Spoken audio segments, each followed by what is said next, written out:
L'événement des Mémoires de la mer a pris ses racines à Rochefort grâce à deux acteurs culturels maritimes majeurs. D'une part, l'association Hermione Lafayette, responsable de la reconstruction de la frégate Hermione. Cette dernière traversera l'Atlantique en 2015 pour rallier l'Amérique avec à son bord un équipage actuellement en formation. D'autre part, le Centre international de la mer abritant, au sein de la Corderie royale, de nombreuses expositions maritimes et la plus grande librairie de France spécialisée sur l'univers marin. Organisé à Paris, cet événement s'impose un peu plus chaque année comme le rendez-vous culturel maritime incontournable, récompensant un livre, une bande dessinée, un documentaire et une chanson sur le thème de la mer. De nombreuses personnalités se sont ainsi retrouvées le 24 mars dernier pour la remise des prix de cette 9e édition.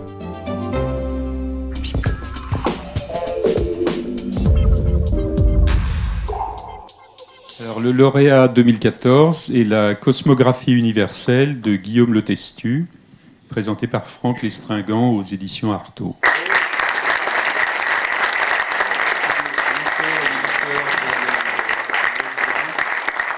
C'est un livre auquel je rêvais depuis une vingtaine d'années au moins. Donc on est transporté d'un seul coup dans une autre période, dans le XVIe siècle. On est en pleine Renaissance française, à un moment où, dans ce petit coin de Normandie, quelque part autour de Dieppe, des Huguenots sont très impliqués dans le grand commerce atlantique, la découverte de l'Amérique. Et Guillaume Le Testu, qui est à la fois un pilote du Havre, un savant et un aventurier, va produire une série de cartes enluminées absolument magnifiques. C'est un atlas unique, donc il y a une copie unique conservée à la bibliothèque du ministère de la Défense à Vincennes, et cette copie n'était pas connue. Et ce facsimilé est un facsimilé intégral, donc il y a 54 cartes de l'original. Je suis très heureux que ce prix ait pu honorer un si beau travail d'édition.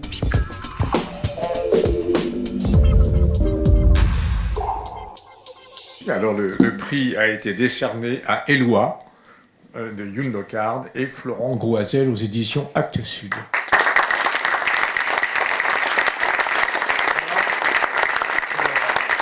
C'est l'histoire d'une frégate française, on est dans les années 1840, et cette frégate ramène de Nouvelle-Calédonie un jeune Mélanésien, Éloi, qu'on va essayer d'insérer dans l'équipage. Et son intégration dans ce bateau va créer en cascade toutes sortes d'incidents dans tous les sens, et puis toutes les contradictions qui peuvent apparaître dans une communauté d'hommes qui est enfermée à bord d'un bateau pendant un mois ou deux.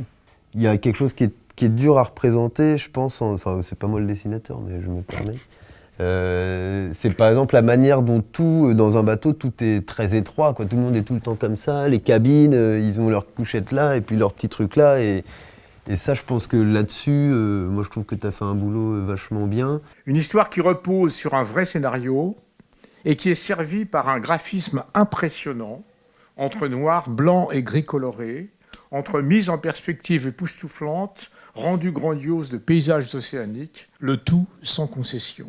C'est un univers en perpétuel mouvement. Alors c'est assez dur à rendre ça en bande dessinée, mais d'avoir cette espèce de gîte permanente, de petits sursauts de la mer qui font qu'on n'est jamais les deux pieds sur le plancher, sur un bateau. On ne referme pas Éloi sans s'interroger sur ce que l'étrange étranger, en solitude, en perdition, peut encore espérer trouver au sein d'une communauté qui, au mieux, ne le comprend pas, au pire, le hait, jusqu'à en mourir.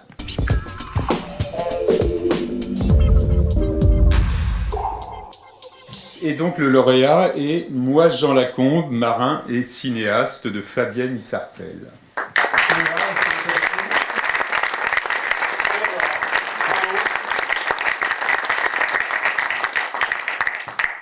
Un film, ça sert à garder la mémoire de quelqu'un. Et en ce qui concerne ce film-là que je viens de faire là, sur Jean Lacombe, c'est sans doute un film qui parle beaucoup de la mémoire, parce que sans ce film, on aurait oublié complètement Jean Lacombe. Où on a découvert ou redécouvert un marin d'exception qui était d'une grande humilité, qui n'a pas laissé une trace dans les médias aussi importante que ses successeurs, Jean Lacombe, qui a été le premier Français à participer à la Transat en solitaire sur un bateau à peine croyable de 6 mètres, qu'on verrait aujourd'hui à peine aller jusqu'à Porquerolles ou jusqu'à l'île de Bas. Ah, ça c'est Bill Howell avec son Folk Boat. Je me suis retrouvé avec Éric Vibard et Laurent Charpentier qui m'ont communiqué leur passion. Et j'ai eu envie, moi aussi, de rentrer dans l'aventure. C'est comme un jeu, quoi. Allez, je rentre. J'ai fini le film que sans doute il aurait voulu faire, qu'il n'a jamais fini.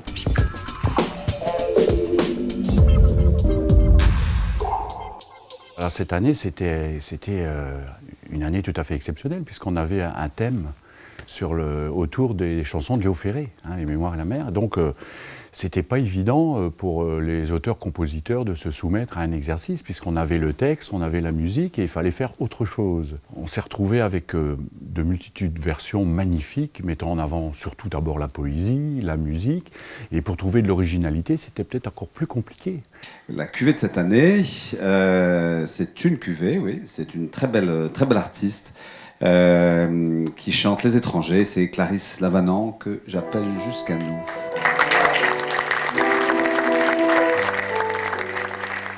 Regarde-la ta voile, elle a les seins gonflés, la marée de tantôt te l'a déshabillée.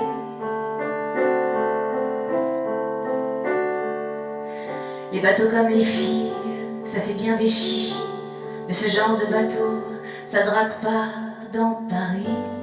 Le fait qu'en plus, cette année, les Mémoires de la mer soient dédiées pour le prix chanson à Léo Ferré, ça me parlait triplement puisque c'est quelqu'un qui m'a donné envie d'écrire, de chanter. C'est quelqu'un de très important, bien sûr. Et le fait qu'il faille choisir une chanson de Léo Ferré, j'ai pensé tout de suite aux Étrangers, parce que c'est une chanson que j'écoutais quand j'étais adolescente. C'est pas comme en avril 68, l'eau chute, tu t'en souviens, la mer on s'en foutait, on était trois copains avec une tragédie. L'accompagnement est tout simple, c'est au piano, mais cet accompagnement est à la fois généreux et suffisamment présent pour être discret.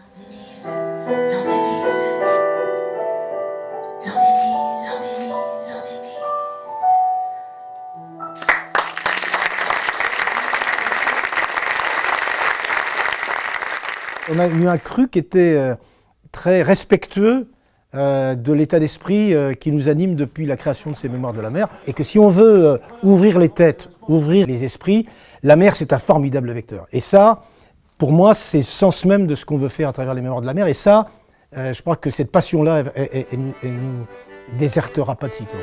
C'était une frégate, Lola, c'était une frégate.